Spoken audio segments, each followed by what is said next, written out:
Hello honors physics students, let's end our study of electrostatics by looking at our good friends, the oppositely charged parallel plates, one last time. So in your notes, go ahead and draw them. I put the positive plate on top, the negative plate on the bottom.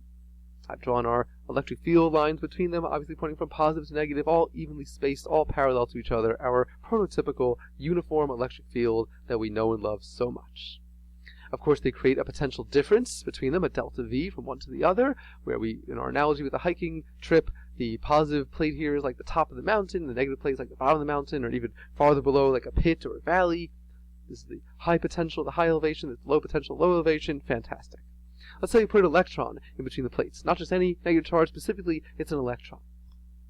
If I let this electron go, just like a helium balloon, what's going to happen? It's going to rise, it's going to accelerate towards the positive plate, right? If let go, but let's say I catch it before it gets there, and I put it back where it started. I let it go, and it accelerates towards the positive plate, but I catch it before it gets there, and I push it back over here, and let it go one more time, and it tries to go there, but I catch it before it even gets there, and I put it back up against the negative plate. It took work for me to do that, right, to push this electron by the negative plate, because it's by other electrons. It doesn't want to be there. And there has to be some sort of mechanism in between the plates to force this electron where it doesn't want to go. Well, what I just described is actually a model for what's happening inside this, inside a battery. Right? In fact, the battery is often labeled with positive on one side, sometimes even labeled negative on the other side. Well, that's like the positive plate here and the negative plates. The positive negative ends of batteries are called terminals. That's where you have to make connections when you put this inside a circuit. Positive terminal, negative terminal. When you look at the battery, it'll tell you the potential difference of the battery. This happens to be a 1.5 volts battery. That's the potential difference, right? There's 1.5 volts between one end and the other, between the positive and negative terminal. There's a 1.5 volt battery. There's also a 1.5 volt battery. If you take a look at the D-cell battery inside your home flashlight, you'll see that. Sometimes you have a 9 volt battery. That's the potential difference between these terminals. This is often the battery that's inside your smoke detector.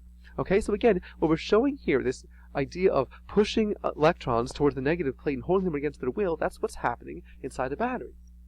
Now, what's actually inside a battery? Well, there are chemicals inside, and the chemicals are chosen so they will react with each other. So let's continue here. Here's our battery model. Inside, a chemical reaction takes place. Those of you taking chemistry know that when chemical reactions occur, there's always an energy exchange. Well, these chemicals are chosen, so when they react, they release energy.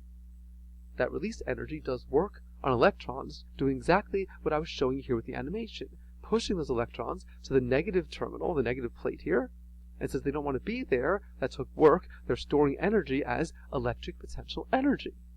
That's what batteries do. They store electric potential energy. You may even recall when we first, at the top of this topic, introduced the concept of charge. I brought up the idea that charge is often misconstrued with energy because of how we use it in everyday language, right? You recharge your battery, but I want to make sure we're clear, charge and energy are not the same thing. And I gave the example of batteries. Batteries are not electrically charged objects. They don't have an excess of protons or electrons, but they do have these electrons held against their will by the negative terminal, which means they store electric potential energy. I put a dashed line here to indicate this is like the confines of the battery. This is what you see here, but inside all this stuff is going on. At this end, all these electrons held against their will with all this electric potential energy. Then when you put it inside a circuit, you provide a path for the electrons to leave and release their energy to do whatever it is the battery is meant to do inside the circuit. To help you visualize this, I like to make an analogy between this and Legos. So let's say you order a big box of Legos online. It gets delivered, a big box, like the Lego Death Star, the big box, right? Alright, so this is great. You open it up and dump all the Lego pieces out onto the floor, and you get the instructions out, and you put all the pieces together, and you build the Lego Death Star, just like this kid. Look how proud he is. Turns out this 7-year-old built the Lego Death Star in 3 minutes. So, okay, so now you've got goals, right? During this quarantine, see if you can do the same. Okay, so anyway, so you build a Lego Death Star, it's fantastic, but you used up all the pieces. Okay? So that's like an analogy of what's happening inside the battery with a chemical reaction. The chemicals that are there, they react, producing something new, a product. But in doing so, they get used up, and there's only a finite amount of chemicals in the battery. Eventually, when all the chemicals get used up, when they've gone through the reaction, they've all been used up, there's no more to react, they stop, right? And so at that point, the reaction stops, they're not doing any more work on electrons, and now the electrons inside are just there. They're not held against the negative terminal, they don't have potential energy anymore, the battery is effectively dead. And that's what's happening here with the Legos as well. When you're done, you're done. Okay, you've used up all the Legos. Okay, so you got the Lego Death Star, it's in your room, you're admiring it for weeks on end, and then you say, well, you know, I'm a little tired of looking at the Lego Death Star, I want to build something else. But you don't want to buy a new box. Well, you have all the Legos you need right here, but what do you have to do? you've got to take it apart, right? So you take apart the Lego Death Star and you build something else. This is a model for what's happening inside a rechargeable battery. In a rechargeable battery, the reaction is driven in reverse to recharge it. So those chemicals that have reacted producing a product is then sort of unlocked, and the process is driven in reverse. So the product disassociates itself and becomes the original chemicals, and now they're reset, ready to go again. That's what happens inside a rechargeable battery. It sort of resets the reaction, so then those chemicals are free to do what they were doing before, pushing those reacting, producing energy, pushing electrons to the negative terminal, and providing energy once more.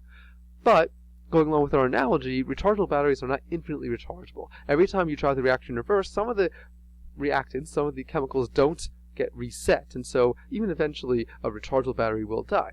So with the Legos, that happens when you start taking the Lego, whatever it is, the Death Star apart. It always happens you lose something, right? You lose a Lego under your bed, or under the carpet, or between the cushions of the couch, or a little brother comes along and takes a Lego and throws it down the toilet. In the end, you've lost some things, and you're in anguish, just like this guy. This is Edvard Munch's The Scream in Legos, right?